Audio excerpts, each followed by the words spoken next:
Hello students and my dear friends, I am Dr. Shalini Shukla and today is 27th of October 2020, Tuesday. Inspiration of the day is imagine with all your minds, believe with all your heart, achieve with all your might. In today's discussion, we are going to cover these articles. Let's start with article number 1 given on page number 1. Aurobindo to sell US based Natrol for $550 million. Hyderabad based Aurobindo Pharma has reached a definitive agreement to sell its US based subsidiary, that is Natrol LLC, to private equity firms New Mountain Capital and its affiliate, that is Zero Formulas. So, in an all cash transaction that is valued approximately $550 million, and in rupee terms, it is approximately 4,048 crore rupees. Aurobindo is going to sell its US subsidiary, that is Natrol. And after this particular deal get finalized, this make Aurobindo a zero debt company and also help it to repay all its loan as per the analyst and experts. So as per the people aware about the matter, all the technical aspects of deal has been taken place. Only customary closing conditions and the regulatory approval is expected to close by January, and after this the deal will be properly executed. Aurobindo Pharma की side से जो statement आया है, as per their statement, Natrol has been the consistent profitable business since 2014. It acquired the Natrol, and in current scenario the present financial condition of Natrol is very good, because in the March ended on 2020, the annual sale of Natrol has been $157 million. And because of this good performance of Natrol company, Aurobindo Pharma has decided to sell this particular entity so that all the loans can be repaid and the Aurobindo Pharma can actually become the net debt company. और जैसा कि हम सभी को पता है कि recently एक बहुत वेव चली है जिसमें मैक्सिमम कंपनीज जो कि प्रॉफिटेबल रही हैं कोविड-19 के ड्यूरेशन में, they are actually trying to convert their company into zero debt company, and the race has been started by Reliance. और अगर फार्मास्यूटिकल इंडस्ट्री की बात करें तो इस पर्टिकुलर कोविड-19 के ड्यूरेशन में, इस रिसेशन के कंडीशन में, पैंडमिक की सिचुएशन में बहुत सारी डील्स फाइनलाइज हुई. इवन रिसेंट टाइम में before covid there was a number of deal that were actually on their negotiation stage. तो अगर हम देखें कौन कौन सी डील जो रिसेंट टाइम में फार्मास्यूटिकल इंडस्ट्री में फाइनलाइज हुई है, तो हम देख सकते हैं टोरेंट फार्मा ने एक्वायर किया यूनिकैम को, यूनिसन कैपिटल ने एक्वायर कर लिया क्योवा फार्मास्यूटिकल को, कार्लन ने इन्वेस्ट किया पीरामल फार्मा में. इसके अलावा कई और सारी डील्स हुई हैं जहां पर बहुत सारी नॉन फार्मा कंपनीज ने भी इन्वेस्ट किया है फार्मास्यूटिकल सेक्टर में, और ये बहुत बड़े बड़े अमाउंट की डील हुई. अगर हम देखें टोरेंट फार्मा ने जो डील करी उसमें टोरेंट फार्मा ने अप्रॉक्सीमेटली $557 मिलियन का इन्वेस्टमेंट किया है, यूनिसॉन कैपिटल ने $525 मिलियन का इन्वेस्टमेंट किया है, कार्लन ने $490 मिलियन का इन्वेस्टमेंट किया है. Basically, number of pharmaceutical companies are raising funds in order to make their company a zero debt company or to create a chest to fight the war into the pharmaceutical industry. Because of COVID-19, number of drastic changes has happened not only in pharmaceutical industry but in others as well. So, in order to cope up with all such situations, now pharmaceutical companies are raising funds by selling their profitable ventures even. अब देख लेते हैं article number 2 given on page number 5.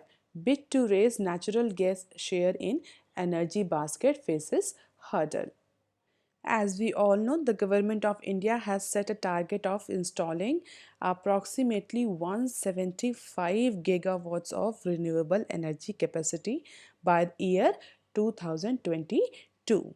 And in that target, the solar energy, biopower energy, hydro energy, all has been assigned some target.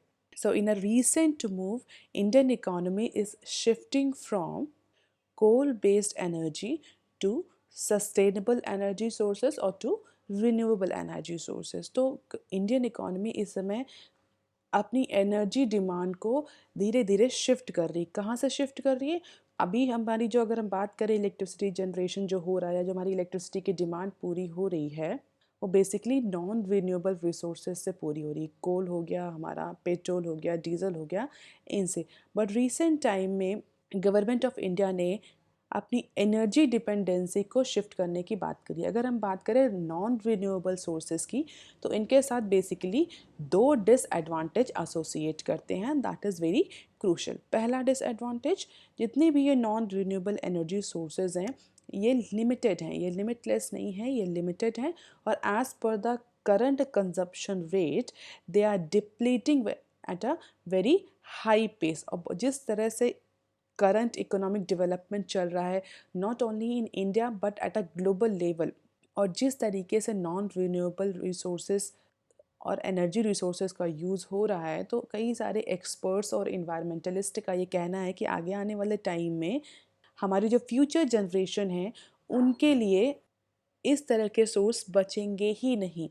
इसीलिए experts ने warn किया है कि जितने भी नॉन रिन्यूएबल रिसोर्सेज हैं उनके कंजम्पशन को थोड़ा सा रिड्यूस किया जाए। एनर्जी जो डिमांड है, जो एनर्जी रिक्वायरमेंट है, वो थोड़ा रिन्यूएबल रिसोर्सेज से पूरी करी जाए।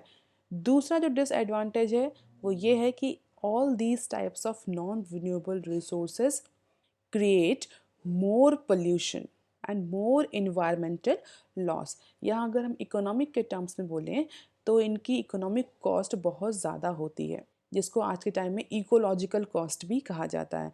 तो इसकी वजह से पॉल्यूशन और रेट ऑफ डिप्लीशन की वजह से इंडियन इकोनॉमी ने भी जस्ट लाइक अदर इकोनॉमीज अपना टारगेट डिसाइड किया है कि आगे आने वाले कुछ सालों में जो एनर्जी रिक्वायरमेंट है वो बेसिकली नॉन रिन्यूएबल रिसोर्सेज से ज़्यादा पूरी करी जाएगी रादर देन रिन्यूएबल रिसोर्सेज से ज़्यादा पूरी करी जाएगी rather than non renewable resources, जिसमें हाइड्रो पावर को, गैस को, बायोफ्यूल्स को, सोलर एनर्जी को, इस तरह की जितनी भी रिन्यूएबल एनर्जीज़ हैं उनको बहुत ज़्यादा इम्पोर्टेंस दी गई है। As per the current target, India has set a target of raising the share of natural gas in the energy basket up to 15% for or by financial year 2030. And what is the current proportion? Currently it has 6.72% share into the India's energy basket। तो हम ये कह सकते हैं 6.72% से 15% तक share को increase करना है आगे आने वाले कुछ सालों में as per the Indian government target. और ऐसा ही टारगेट हाइड्रो के लिए भी है, सोलर के लिए भी है, बायोफ्यूल्स के लिए भी सेट किया गया, that we are not going to discuss here. अब देख लेते हैं ये न्यूज़ क्या है, why we are actually discussing all these targets in terms of renewable energy. Basically news ये है कि recently British Petroleum Bernard Looney has changed the taxation regime for natural gases, and this change into the taxation regime will make the natural gas more costly. Then why it has impact on us and why we are so much bothered about this change in taxation regime? पहला तो ये change जो हुआ है taxation regime में, that will increase the cost of the natural gas, और उस duration में जबकि अभी इंडिया अपने आप को पूरा अपना टारगेट अचीव नहीं कर पाया, या हम ये कह सकते हैं when the country has not been able to transition into a gas based economy despite of the prevalence of low global prices. इस कोविड-19 की सिचुएशन में चाहे वो गैस हो, नेचुरल गैस हो या क्रूड ऑयल रहा हो, number of energy sources have seen the hit into their prices। तो क्रूड ऑयल की तरह जो नेचुरल गैस है उसके भी प्राइस, जो ग्लोबल प्राइस रहे हैं रिसेंट टाइम में, वो बहुत लो रहे हैं। तो एक्सपर्ट्स का ये कहना था कि इंडिया के पास अपॉर्चुनिटी थी कि इंडिया इस जो इस समय जो ग्लोबल प्राइसेस चल रहे हैं उस अपॉर्चुनिटी को एक्सप्लॉइट करके अपने आप को जो टारगेट उसने असाइन किया है 2030 तक, उस टारगेट को पहले ही अचीव कर ले by exploiting this low global prices opportunity. जो इस समय नेचुरल गैस के प्राइस लो चल रहे हैं, इससे क्या होगा, इंडिया कि जो इंपोर्ट करता है नेचुरल गैस का उसका ज़्यादा इंपोर्ट करे और अपनी डिपेंडेंसी को ज़्यादा बढ़ाए। जो 15% का टारगेट 2030 तक के लिए रखा गया है उसको इंडिया बहुत पहले अचीव कर सकता है। And as per the expert advice India ने स्टार्ट भी किया था, बट जैसे ही इस पर्टिकुलर मूव ने पेस लिया, रिसेंटली ब्रिटिश पेट्रोलियम ने अपने टैक्सेशन रेजीम में चेंज कर दिया and this will be the hit, or we can say the setback for India's attempt to transit itself into the gas-based economy. However, high and the varying taxation rate with no input credit pass through are coming in the way. So while the reason for pushing for natural gas is environmental because coal-based power creates more pollution, the country's move to integrate intermittent renewable power necessitate inclusion of more gases and hydropower generation. तो expert का ये कहना है कि अगर ये जो current taxation regime में चेंज किया गया है ब्रिटिश पेट्रोलियम के द्वारा, this may create hurdle for India's energy basket और India's energy basket target for upcoming years. और टैक्सेशन की बात करें तो अगर हम देखें इंडिया के खुद के ऐसे कौन से 5 major gas based generation states हैं और वहाँ पर कितना कितना टैक्स लगता है, तो अगर हम देखें आंध्र प्रदेश जिसकी इंस्टॉल कैपेसिटी अप्रॉक्सीमेटली 4000 मेगावाट है, वहाँ पर 24.5% का वैट लगता है नेचुरल गैस में, followed by Uttarakhand, Gujarat, Uttar Pradesh and Punjab. तो अगर आप देखें तो मैक्सिमम जितने भी 5 स्टेट्स हैं इनमें सबसे ज़्यादा जो टैक्स है वो आंध्र प्रदेश में लगता है, that is value added tax जो वैट है वो सबसे ज़्यादा आंध्र प्रदेश में है 24.5%, और सबसे कम पंजाब में that is only 3.3%, although the installed capacity of Punjab is also lowest. तो इस पर्टिकुलर ग्राफ को देखकर आपको ये भी पता चलता है कि इंडिया के कौन से ऐसे major gas based generation states हैं 5, तो आंध्र प्रदेश, उत्तराखंड, गुजरात, उत्तर प्रदेश और पंजाब। सबसे ज़्यादा अगर हम कहें कि इंस्टॉल कैपेसिटी कहाँ है, that is in Gujarat and followed by Andhra Pradesh. However, the percentage of VAT is maximum in Andhra Pradesh. Gujarat में कितना है? It is only 15% in Gujarat.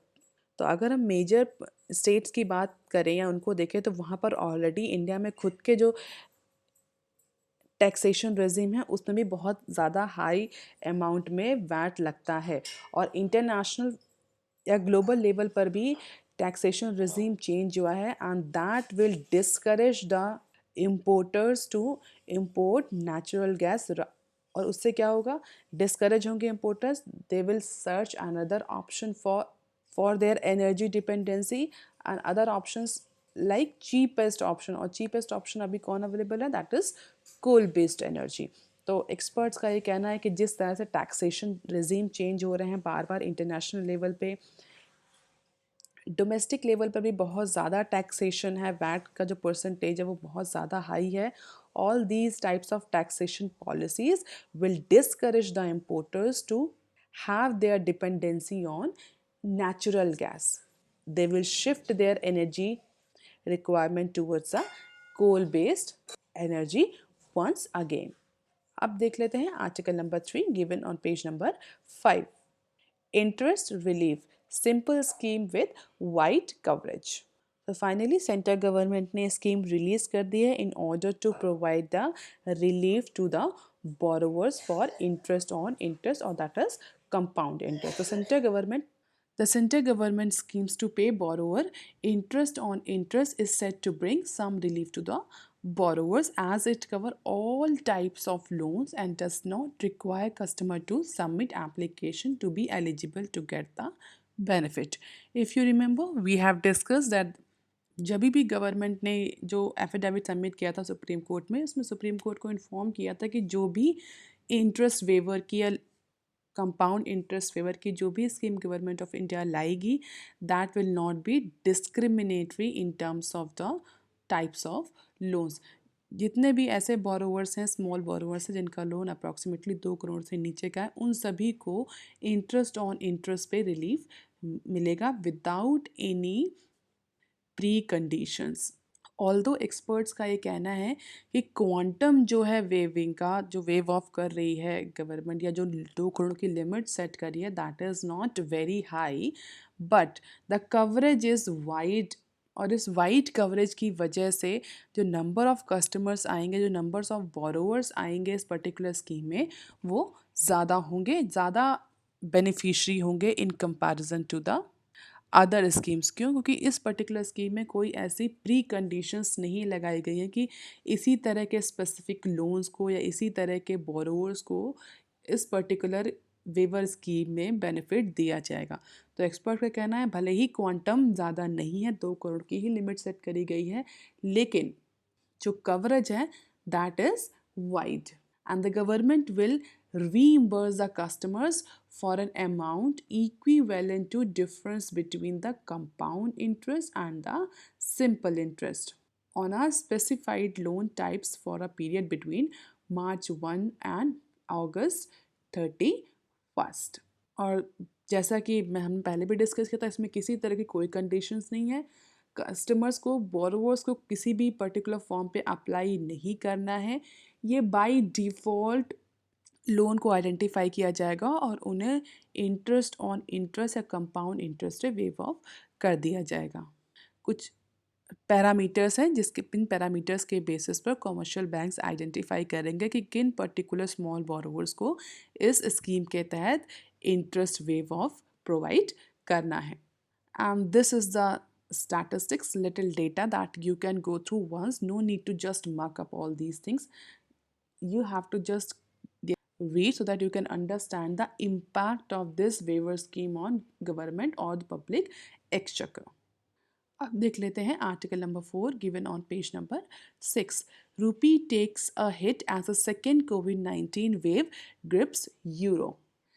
If you remember, we have discussed previously as well, because of the anticipation of the second wave of COVID-19, the share market of Europe and the developed economy has seen a fall because of the expectation of the second wave of COVID-19, especially in the Europe. And because of this second wave of COVID-19, especially in Europe, the Indian rupee depreciated sharply on Monday. The rupee fell about 24 paise on Monday to close approximately 73.85 a dollar, as the dollar appreciated against all major currencies and the nationalized banks bought dollar from the market to meet the month-end oil import bills. Dollar index rose approximately 0.27% against all major currencies. However, अभी इस बात की clarity नहीं है कि RBI ने भी dollar खरीदे हैं या नहीं in order to boost up its reserve. तो आरबीआई के बारे में अभी ऐसी कोई क्लैरिटी नहीं है, बट जो अदर मेजर नेशनलाइज बैंक्स हैं, उन सब बैंक्स ने डॉलर परचेज किया है मार्केट से in order to meet out their month end oil import bill. और इस डिमांड की वजह से भी हम ये कह सकते हैं कि डॉलर के प्राइजेस में सडनली हमें इंक्रीज देखने को मिला है। जैसा कि हम सभी पहले भी डिस्कस कर चुके हैं कि जितना भी जो करेंसी मार्केट है, it's all depend on demand and supply. जिस पर्टिकुलर करेंसी की डिमांड बढ़ती है उसकी वैल्यू एप्रिशिएट हो जाती है, जिस पर्टिकुलर करेंसी की सप्लाई बढ़ती है उसकी वैल्यू डेप्रिशिएट हो जाती है। आरबीआई का क्या मूव रहेगा, आरबीआई डॉलर खरीदेगा कि नहीं खरीदेगा, इसको लेकर के बहुत ज़्यादा स्पेकुलेशन है, क्योंकि कुछ एक्सपर्ट्स ये उनका कहना है कि विथ 555 बिलियन डॉलर के रिजर्व के साथ इंडिया के पास, और कह सकते हैं कि आरबीआई के पास सफिशेंट और एडिक्वेट रिजर्व है in order to meet out its demand. तो सेंट्रल बैंक को जितना करना था, आरबीआई को जितना करना था, उसने enough कर लिया है in order to boost its reserves. So in that scenario, if the portfolio inflow remains strong, rupee should naturally strengthen. And in spite of this large amount of reserve, this is not happening for some time. This is means the rupee is not getting strengthened. जब RBI के पास already इतना reservoir है कि RBI dollar नहीं खरीद रहा, then why Indian rupee is not appreciating.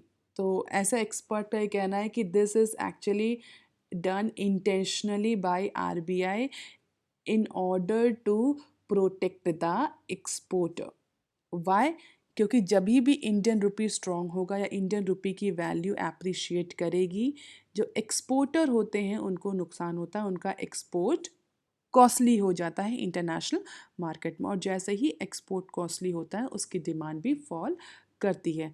तो इसी वजह से रिसेंटली जब आरबीआई के पास सफिशिएंट डॉलर है, रिजर्वॉयर है, इंडियन रुपीस क्यों स्ट्रेंथन नहीं कर रहा है, ऐसा भी कहा जा सकता है कि आरबीआई इंटेंशनली इंडियन रुपीस की वैल्यूज़ को या इंडियन रुपी की को एप्रिशिएट होने से रोक रहा है, जिससे कि इस पर्टिकुलर करंट सिचुएशन में, जबकि इंडियन इकोनॉमी ऑलरेडी रिसेशन में चल रही है, हमारा एक्सपोर्ट भी फॉल कर रहा है, इंपोर्ट भी फॉल कर रहा है, तो इस सिचुएशन में अगर इंडियन रुपी और ज़्यादा अप्रिशिएट करेगा तो जिससे हमारे एक्सपोर्टर को और नुकसान होगा। क्यों? क्योंकि जैसे ही इंडियन रुपी एक्सपोर्ट कर अप्रिशिएट करेगा, जितने भी हमारे एक्सपोर्ट हैं वो और कॉस्टली हो जाएंगे, और जब वो कॉस्टली होंगे तो इंटरनेशनल मार्केट में उनकी डिमांड फॉल करेगी। And because of this central bank may not want to hurt the exporter further at a time when overall export pie is already shrinking.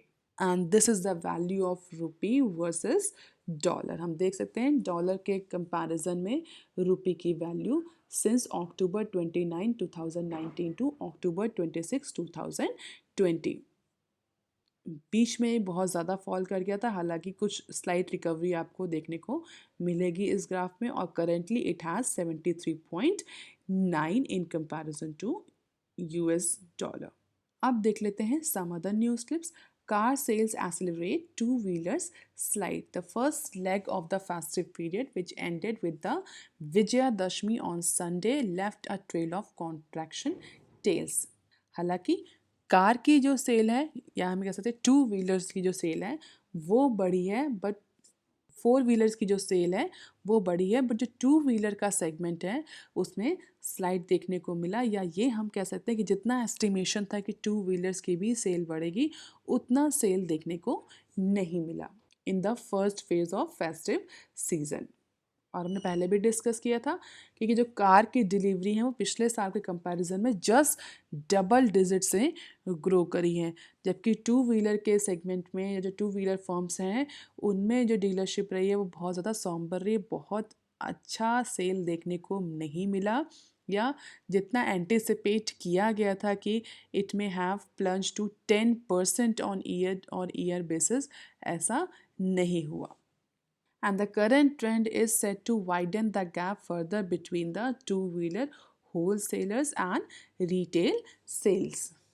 And this is the cumulative delivery of all auto dealership during the 9 days festival and the percentage change on year basis. तुम देख सकते हैं मारुति ने सबसे ज़्यादा cell करी है, followed by Hyundai and then Renault. अब देख लेते हैं नेक्स्ट क्लिप। बियानी में look for mutual settlement. The current dispute between Amazon and Future is going on, and experts are saying that Biani may go for mutual settlement rather than opting for any arbitration or court process. Kishore Biani led Future Group might consider resolving its dispute arising out of its deal with Reliance Retail amicably with the erstwhile partner, that is Amazon. और हमने discuss भी पहले किया था कि Amazon ने स्यू किया था बियानी को, फ्यूचर ग्रुप को, for the violation of non-compete clause of 2019 Contract Act. And this particular decision comes at a later it looking to enforce the stay order granted by Singapore International Arbitration Center on Sunday, asking the Future Group not to proceed with the deal, जिसको लेकर के Amazon Singapore international arbitration centre में गया था, जहाँ पर ये expect किया जा रहा था कि आगे वाले 10 से 15 दिनों में सिंगापुर इंटरनेशनल आर्बिट्रेशन सेंटर इस पर्टिकुलर केस पर वर्डिक्ट दे देगा। But currently Singapore international arbitration centre ने संडे को इस डील पर स्टे ऑर्डर ग्रांट किया है, और अभी फ्यूचर ग्रुप को डायरेक्ट किया है कि वो इस पर्टिकुलर डील में प्रोसीड ना करे। और जैसे ही सिंगापुर इंटरनेशनल आर्बिट्रेशन सेंटर का ये ऑर्डर आया, स्टे ऑर्डर, फ्यूचर ग्रुप ने कंसीडर किया या डिसाइड किया that they will actually opt for the peaceful means for settling this dispute between Amazon and future. हालांकि इस पर्टिकुलर प्रोसेस से, इस पर्टिकुलर डिसीजन से जो दूसरा नुकसान भी हो रहा है फ्यूचर ग्रुप को, क्योंकि Future Group already debt laden company है। अगर इस पर्टिकुलर डील पर स्टे रहा या ये डील टाइम पर प्रोसीड नहीं हुई तो हो सकता है फ्यूचर ग्रुप, जो फ्यूचर रिटेल ग्रुप है, that may be defaulted on payment to the lenders and that may create another problem for future group as per the experts or the lawyers aware about the matter. And because of this, future group will look for an out of court settlement with the help of Reliance in the Amazon matter. तो इस particular crucial situation से बचने के लिए कि ऐसा ना हो कि फ्यूचर ग्रुप किसी पर्टिकुलर लोन पर डिफ़ॉल्ट हो जाए और उसके लेंडर फिर उसको रिजोल्यूशन तक ले जाए, इस पर्टिकुलर इशू से बचने के लिए फ्यूचर ग्रुप ने डिसाइड किया that they will go for out of court settlement, जिसमें रिलायंस की भी हेल्प ली जाएगी in order to mediate this dispute. अब देख लेते हैं next clip. PM calls for energy justice, responsible crude pricing. So, Prime Minister Narendra Modi on Monday emphasized the need for responsible crude oil pricing at the India Energy Forum and said the country is looking to ensure energy justice. तो एक virtual India energy forum that is CERA week में invitation के duration में prime minister Narendra Modi ने energy justice और responsible crude oil pricing पर focus किया और ये कहा कि इंडिया का जो बेसिक पर्पस है that is equity and India believe that the excess of energy must be affordable and reliable and it should also be accessible to everyone irrespective of its social and economical pattern और conditions, जिससे कि India में हर social और economic pattern पर, strata पर जितने भी इंडिविजुअल हैं उनको इक्विटेबल अमाउंट में एनर्जी अवेलेबिलिटी इंश्योर कराई जाए, क्रूड ऑयल इंश्योर की अवेलेबिलिटी इंश्योर करी जाए, जिससे कि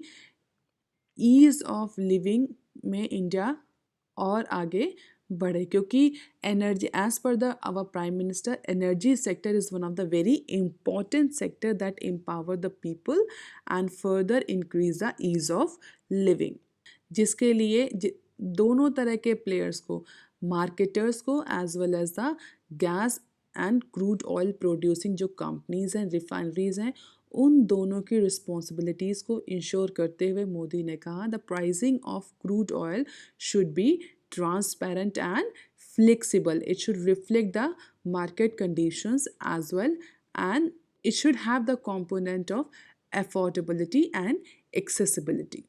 So focusing on the affordability, accessibility, reliability, transparency, flexibility, he said that domestic gas producer or the domestic gas production companies should try to reform their price discovery mechanism so that better marketing freedom can be ensured and ease of living can be increased. So it will be the win-win situation for both producer as well as the consumer. In the world of Narendra Modi, energy demand fell by almost 1/3. There has been the price instability. Investment decisions have been impacted because of this price instability and lower energy demand.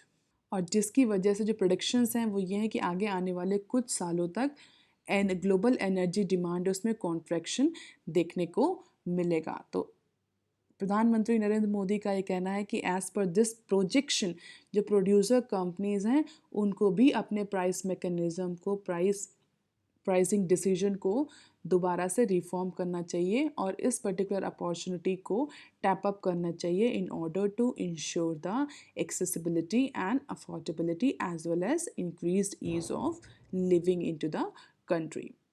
आज की news of the day, rupee takes a hit as second COVID-19 wave grips the euro. All these are the references.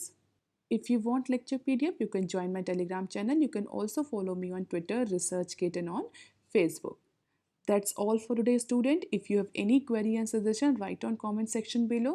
Please like, share, and subscribe. Thank you.